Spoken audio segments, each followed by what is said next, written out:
die yentumi nya bail mamo monko ekira mo aba papa police me pa cho why enye se ye ne yekun no mo nkasa o ye ne mo akasa saa enso ko kan bebre pe so wo hye ye so ne sira ho fa nche ye why maame ti maame ka asem cho de tie poten ne se ukunu no omo se ya sase no o ti ase omo de galamsey se sase no asase ya ye wo no Ghana ha opeso mo se ni nyina wa se hwe ye nsu aye no nsu aye no keke o de mo aye nsu no o se nsu ni nyina ha wakọ hwe omo se nsu ni nyina koko a esi asase so me didi ye se wo kura koko sika e bi ahwe open omo se koko e wa asase no so nyina se sei omampanyi a obaaye eyo omampanyi na nado boshia de amayen one district one factory eyade a esombo pa emayen na se yebesi sa factory na asase be so na ekosi no asase ben kono kohwe ha ukomanso ukoboase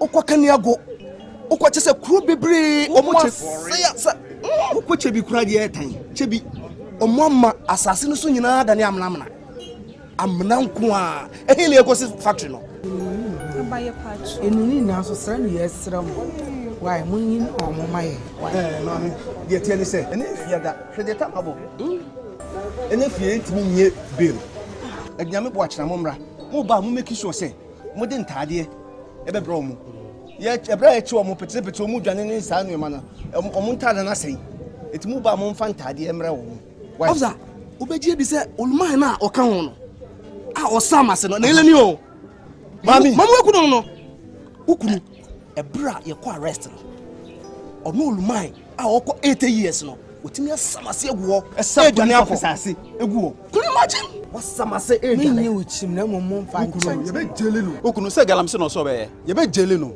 abaye se galamse no so be abaye wa ye be jele no wani mu obedam abaye o nya asem ne mra fi o de sika bi am bati bia metia mam mo me ka asem no fie he enye sikasem o we nye sikasem ensase na omo se no no yensuo na adane bonka no adane atacha no ye mo oluba na omutuguo no enna na na do danko akufo ado e bo ho ban hwe we ya wo yesi edu abato so a enna na na do ye ntuma ho enna mfa yinkosi he enso dadwe no ho a wotimi se ya adwempa ena waba so de bo man no etima ha me enye sikasem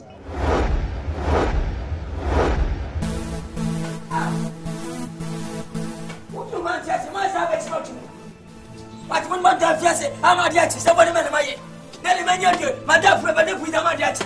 Some of Quinifa, I never read yet. Now my son's never talking as a perform by. Without that, I said,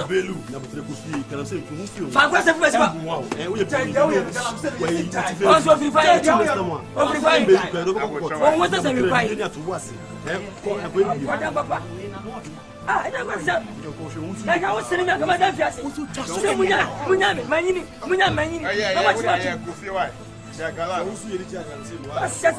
Next time, I'm saying, ah, Mr. Grandma, nephews, and my nephews. Now, what you want? What you know? I find them come and near me home. Come and near me. What is hey, where do we go, Scott? Where do we go? No. Why no? No. We have a pass money. No. Shut up.